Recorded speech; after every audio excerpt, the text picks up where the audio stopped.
अयोध्या के द्वार पर एक दिव्य वानर पहरा दे रहा है। उसके शरीर के प्रचंड प्रकाश से हम जलने लगते हैं। त्रेता युग के अंत में जब श्री राम की लीला पूर्ण होने वाली थी, तब एक अद्भुत घटना घटी। कोई भी यमदूत अयोध्या की सीमा में प्रवेश नहीं कर पा रहा था। यमराज के पूछने पर यमदूतों ने कांपते हुए बताया, प्रभु, अयोध्या के द्वार पर एक दिव्य वानर पहरा दे रहा है। उसके शरीर के प्रचंड प्रकाश से हम जलने लगते हैं और कदम आगे नहीं बढ़ा पाते।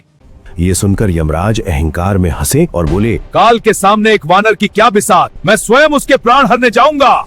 यमराज अपने महेश पर सवार होकर अयोध्या पहुँचे, पर जैसे ही वे द्वार पर आए, हनुमान जी ने उनका मार्ग रोक दिया। यमराज ने अहंकार भरे स्वर में कहा, मूर्ख वानर, मेरे मार्ग से हट जाओ। मैं यहाँ श्री राम से मिलने आया हूँ, क्योंकि उनकी जीवन अवधि समाप्त हो चुकी है। हनुमान जी ने अत्यंत दृढ़ता से उत्तर दिया, मेरे प्रभु की आज्ञा के बिना यहाँ पत्ता भी नहीं हिल सकता। जब तक मैं जीवित हूँ, कोई भी शक्ति मेरे प्रभु को यहाँ से नहीं ले जा सकती।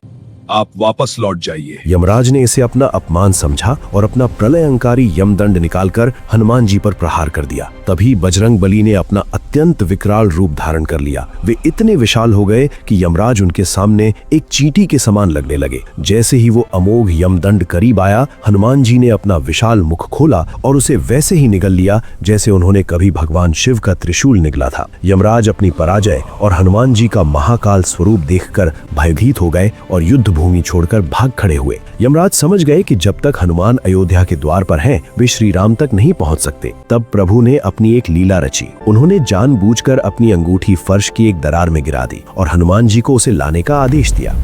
हनुमान जी सूक्ष्म रूप धारण कर उस दरार के रास्ते पाताल लोक जा पहुंचे। वहां उन्होंने अंगूठियों का एक विशाल पर्वत देखा। तभी वहां पिछले कल्प के हनुमान प्रकट हुए और बोले, आओ हनुमान, इस ढेर में से अपनी अंगूठी ले लो। हनुमान जी हैरान थे। तब उन्हें समझाया गया कि जब जब पृथ्वी पर श्री राम की लीला पूर्ण होती है, वे अपनी अंगूठी इसी तरह नीचे भेजते हैं ताकि हनुमान उसे ढूंढने में व्यस्त हो जाएं और पीछे से यमराज अपना कार्य पूरा कर सकें। जब तक हनुमान जी पाताल में अंगूठी खोज रहे थे, यमराज ने वेश बदलकर श्री राम से गुप्त वार्ता की। इसी दौरान मर्यादा के पालन के लिए लक्ष्मण जी को जल समाधि लेनी पड़ी। जब हनुमान जी अंगूठी लेकर वापस आए तो उन्हें पता चला कि ये सब प्रभु की ही इच्छा थी। श्री राम ने हनुमान जी को कलयुग के अंत तक पृथ्वी पर रहकर भक्तों की रक्षा करने का आशीर्वाद दिया।